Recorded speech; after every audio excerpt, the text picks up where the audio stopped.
a very interesting 3-minute presentation coming up for you from the winner of the Global Grand Challenge Water category that involves some cool innovation in the biotech and chemical engineering space.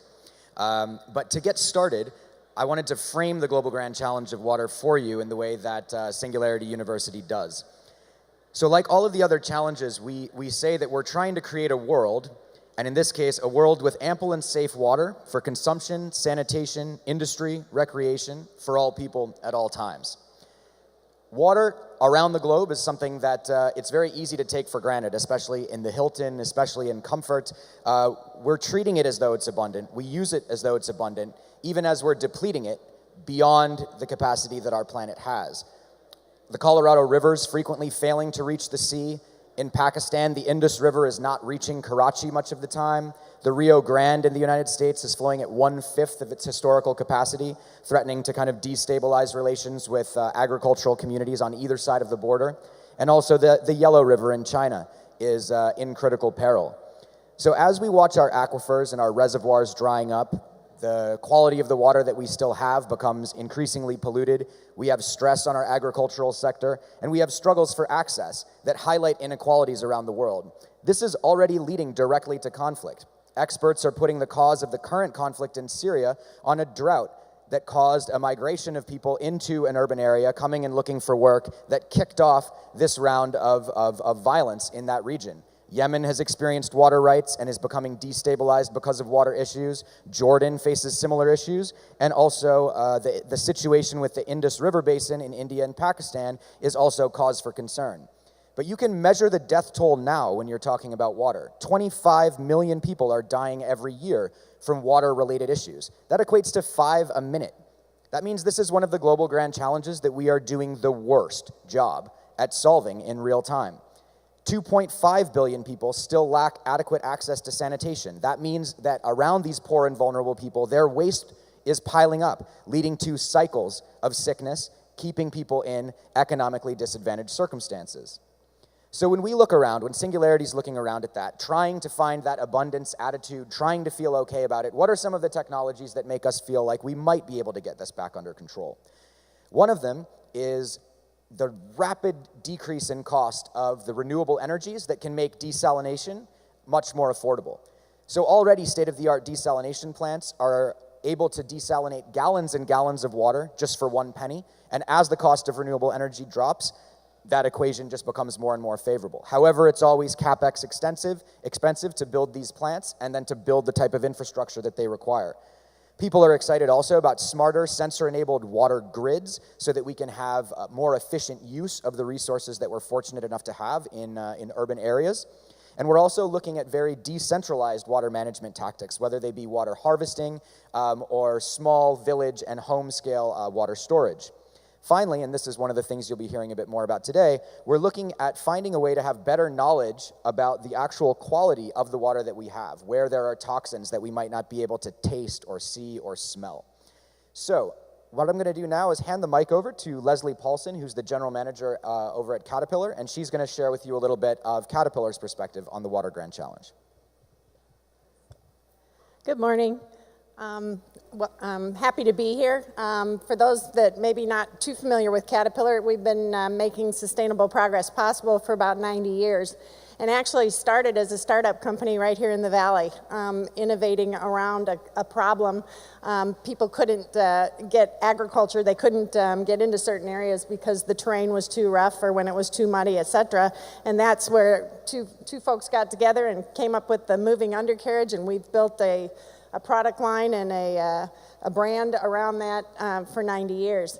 But core to this is our deep understanding of our customers, and one of the things that our customers are facing today is a water challenge. So Caterpillar's approaching this from 2 different directions. One, from our CAT Foundation, who's working with organizations like Charity Water, who was our partner in this competition today, but unfortunately Christoph couldn't be here this morning. But we're working with many organizations in the space of water, trying to get clean water access to everyone in the world as they rightfully deserve. We're also working at it from our products and services. So what products and services should CAT be enabling and bringing to the market through our global footprint that alleviates a lot of the water issues, both in terms of finding it, but also in terms of keeping what we have clean. So it was very logical, and we're very excited to be part of this particular process. We have been affiliated with Singularity for several years now, but to be part of the Global Grand Challenge is another opportunity for us to interface with people, like-minded people, innovative ideas who are working in the same space we are. So we're very excited to be part of this, and particularly excited to be able to introduce the winners of this particular challenge. And so as we mentioned, this team has been combining both genetic engineering and electrochemistry to try to solve some of the problems around water. And most interesting, they're turning bacteria, which you might think of as a bad thing, into a sensor, a powerful sensor to help us know more about water quality. So please put your hands together to welcome FredSense.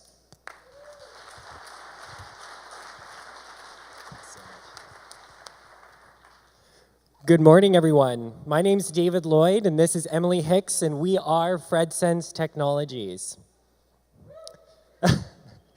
So I want to start with a question. Do you really know what's in the water that you drink? It may look clean and clear, but how do you know that there isn't something toxic in it? And the truth is that you probably don't. And that's because even though water is so important to our lives and to virtually every industry on Earth, we don't have a lot of great ways to know what's in our water. The methods that we do have use expensive labs, require trained personnel, or take 5 to 10 business days to understand what's in that water. This is a big problem for industry. Take the Gold King Mines tailings dam that broke last year into the Animas River. And this is a picture of what that looked like. If I told you that it was going to take 5 to 10 business days for you to understand if your family was safe downstream of this river, I don't think you'd see that as a really optimal solution.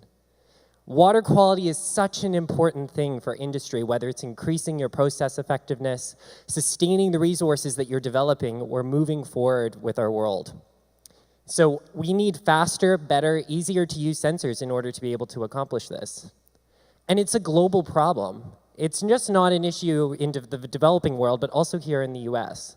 A recent study showed that 20% of water districts in the United States have suffered from a contamination event in the last 5 years.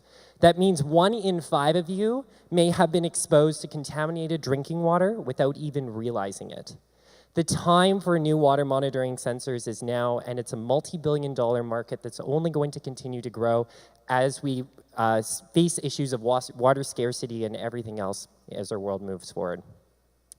We started thinking about this problem, myself and Emily and some of our other co-founders, a few years back when we were competing in a genetic engineering competition down at MIT. And we developed a disruptive solution to this called FRED.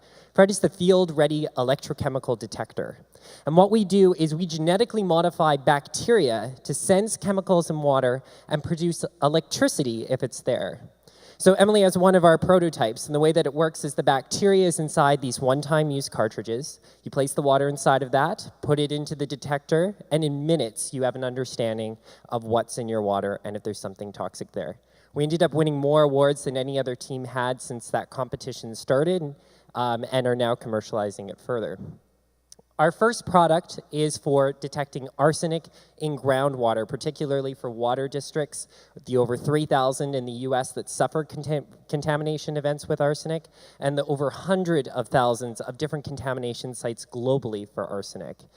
And what we're getting from feedback from the process engineers at these water districts is that they prefer FRED over other technologies because it's incredibly easy to use, streamlined, and you get analytical quality data.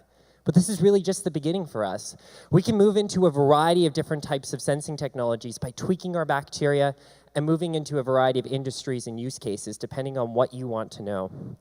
I hope I've been able to tell you today that traditional water monitoring is out of date. FRED is a fast and easy alternative, and now we're asking for your help. We're in the middle of funding a round and would love to talk to you more, because we want a world where everyone knows exactly what's in their water. Thank you so much for your time.